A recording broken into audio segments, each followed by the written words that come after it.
Et bonsoir tout le monde. Bonsoir, bonjour, bonjour, bonsoir, ça dépend, en plus c'est le week-end maintenant. Donc, bonsoir, bonjour. Je suis ravi de vous retrouver pour cette vidéo des 30 vidéos 30 jours. On est sur la 19e vidéo. Je vais toujours bien, je garde toujours le moral, je vais aller jusqu'au bout. Voilà, aujourd'hui on va aborder un sujet qui est vraiment très intéressant, qui est pourquoi, en fait, il ne faut pas écouter le client quand il juge votre travail. Il y a beaucoup de gens qui se sentent honorés quand le client trouve qu'ils ont merveilleusement travaillé, ou alors au contraire, qui se trouvent complètement démunis, démontés, qui se remettent complètement en question quand le client juge leur travail de mauvaise qualité. Alors, il y a des cas où le client a raison, mais on va revenir là-dessus en détail. Alors, la première chose, bien sûr, vous connaissez le rituel maintenant, je bénis gratuitement toutes les personnes qui likeront cette vidéo, qui permettront à cette vidéo de bénéficier des grandes faveurs de l'algorithme, qui permettront que plus de gens la voient, et donc de ma haute magnificence quelque part dans l'univers. Vous ne voyez pas où je suis, mais je penserai à vous, je vous enverrai des bonnes ondes, et vous verrez que votre journée deviendra merveilleuse demain, et ce, grâce à mes pensées positives. La seule chose que vous aurez à faire pour ça, c'est liker la vidéo. Je sais pas si ça passe, mais j'ai besoin de vos likes. Alors s'il vous plaît, je vous jure, hein, je veux pas aller trop loin dans les promesses, mais likez la vidéo, vous verrez, ça fait du bien en plus. Et puis vous aurez l'impression de participer à une bonne cause, et ça c'est bien. Voilà. Bon, je trouverai des trucs, j'y arriverai. Vous inquiétez pas, j'y arriverai.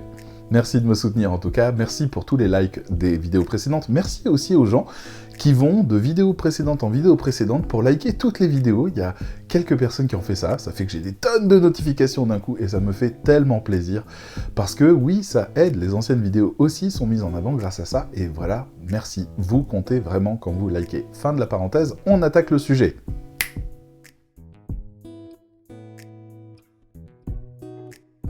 Alors, le client, notre cher client, celui qui paye, celui qui demande, celui qui a des attentes, eh bien ce client-là, il vient nous donner un avis sur notre travail. Et ma foi, il a raison de le faire, parce que il a commandé quelque chose, il obtient cette chose et il regarde.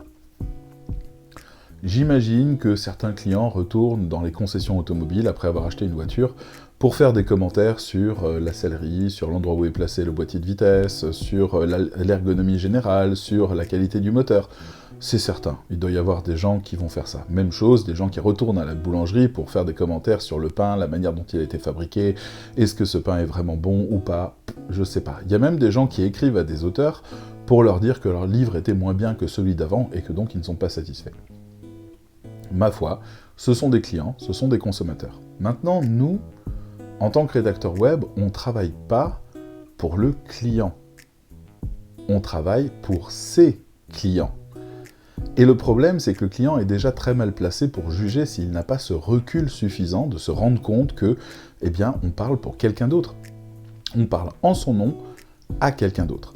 Et donc, il peut être gêné parfois des tournures qu'on choisit, des orientations qu'on donne, des puissances qu'on met dans certaines choses, ou alors du déroulé de certains textes, de certains contenus. Et il vient nous donner son avis de client. Alors le client, il est composé de plusieurs choses. D'abord, il a un point de vue égocentré, c'est-à-dire qu'il est du côté de la vente. Donc lui, en fait, des fois, il n'a pas vraiment conscience de toutes les valeurs qu'il met dans son travail, et donc les voir affichées, des fois, ça peut être gênant. Donc il va retourner dire « Ah ouais, nuancez ça, qu'est-ce que les gens vont penser de moi ?» Parce que le client a aussi des peurs. S'il savait communiquer, s'il voulait communiquer aussi bien que nous pouvons le faire pour lui, il ne viendrait pas nous voir, il écrirait tout très bien, tout seul, il aurait une idée très précise. Mais nous, eh ben, on est les audacieux dans l'histoire. Lui, il n'est pas audacieux, dans le sens où il essaye de faire son métier le mieux possible, avec la plus grande sincérité possible, mais l'audace d'aller provoquer, d'aller chercher, d'aller stimuler, d'aller créer de la valeur, d'aller faire du lien, eh ben il l'a pas. Et ça, il peut vous freiner là-dessus en disant « Wow, vous allez trop loin là, c'est pas ce que je veux, moi je veux un truc plus, voilà ». Et si on se souvient de Henry Ford, une citation qui est rentrée dans l'histoire, parce que je crois que c'était juste une blague qu'il faisait, mais en fait elle est tellement pertinente qu'on la garde. Henry Ford, qui dans les années 1910-1911 avait créé le Fordisme, c'est-à-dire cette manière de fabriquer des voitures en série, avait dit, quand on l'interrogeait sur le fait que les clients n'étaient pas satisfaits forcément de la voiture, ou qu'ils étaient étonnés, ou que le marché était nouveau, ou que qui allait acheter ces voitures, il a dit tout simplement, si j'avais demandé à mes clients ce qu'ils voulaient vraiment, ils m'auraient répondu un cheval plus rapide. Et là, on est au cœur du truc. C'est-à-dire que Henry Ford, il construisait des voitures. Il a révolutionné le monde, ce mec. Avant, pas de voitures, maintenant des voitures. Donc, ça vaut vraiment le coup. Ce mec a vraiment voulu changer les choses, et pour ça, il fallait changer les gens. Parce que rien n'est plus difficile que de faire changer les gens. Donc, Henry Ford est arrivé avec sa proposition, et il a fait une communication qui disait « Arrêtez avec votre idée de cheval plus rapide, prenez une voiture. C'est tellement plus simple, c'est tellement mieux, ça répond tellement mieux à votre problème. » Et il a convaincu, et ça a marché. Mais c'est pas lui, c'est les gens qui l'avaient embauché pour ça, qui ont traduit son idée en communication. On se souviendra de lui parce qu'on pense que c'est lui qui a émis ces choses, mais en réalité, d'autres ont fait ça pour lui. Et s'il avait dit aux autres « Attendez, on ne faut pas les brusquer non plus, peut-être qu'on pourrait réfléchir à cette histoire de cheval », on serait passé à côté de quelque chose. Donc, le truc, c'est que vous allez amener au client de votre client, vous allez amener quelque chose que votre client, avec lequel votre client n'est pas à l'aise. Vous voyez ? Donc là, il peut y avoir déjà un problème. Donc, le client, il juge de là où il est. Et de là où il est, il a 3 problèmes fondamentaux, pour résumer. Le premier, c'est qu'il n'a que le point de vue du vendeur. Il n'est pas dans la tête de ses prospects. Donc nous, on va être dans la tête des prospects et on va écrire pour les prospects. Deuxième chose, il juge avec ses peurs dans sa communication.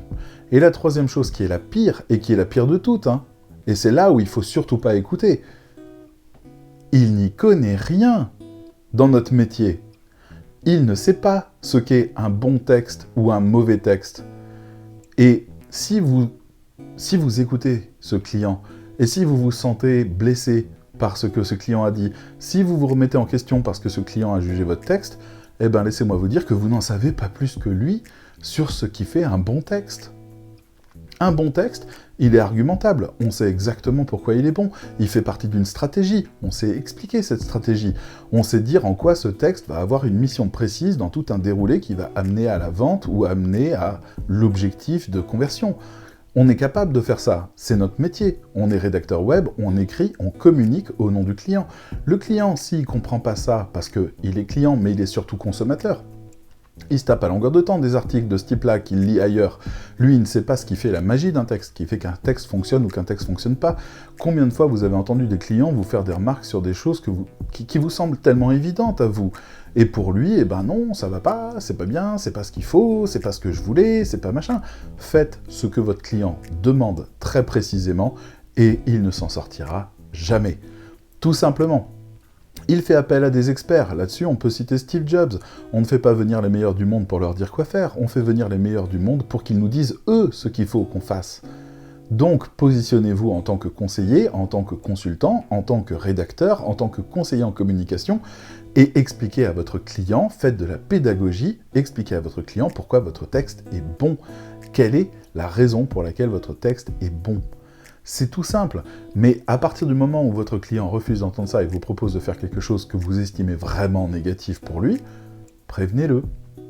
Dites-lui tout simplement, écoutez, ça serait gentil de me laisser faire, et de m'écouter, et d'écouter mon expertise, parce que vous allez perdre de l'argent à me payer déjà à faire des textes qui ne fonctionnent pas, et moi, ça me ruine l'idée de vous faire ça, de vous donner ça en échange de votre argent.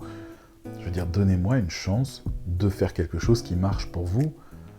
Ne venez pas expliquer à votre coiffeur comment coiffer, ne venez pas expliquer à votre boulanger comment faire son pain, ne venez pas expliquer à toute personne qui vous rend service comment faire son métier. Vous l'engagez parce qu'il sait le faire. Il n'y a pas de raison que ça soit différent pour le rédacteur. Par contre, si vous écoutez ce client, et si vous croyez qu'il a raison quand il dit que vos textes sont pas bons, alors vous remettez-vous en question parce que vous n'êtes pas encore rédacteur web. Un rédacteur web sait ce qu'il fait. Il sait pourquoi il le fait.